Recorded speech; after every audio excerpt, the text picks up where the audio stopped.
If a pilot is VFR and requests an IFR clearance, the first question air traffic control is going to ask is, do you have one on file?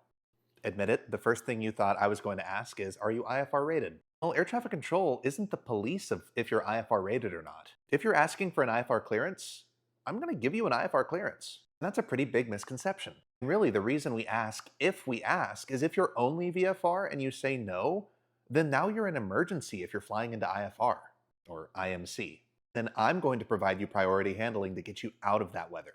Anyway, I digress. If you have an IFR flight plan on file, then we activate the flight plan, we give you the squawk code, bada bing, bada boom, you're IFR. First, we change your altitude to an IFR altitude, and then bada bing, bada boom, you're IFR.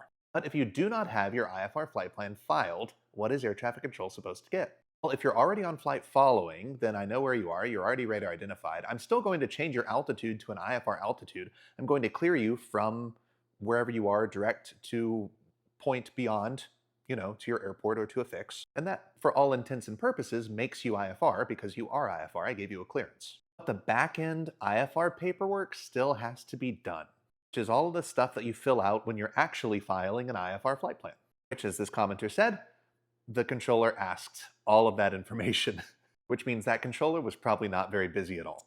Because most of the time, we'll just refer you to call flight service to file your flight plan. And if you do that or not, I don't really know.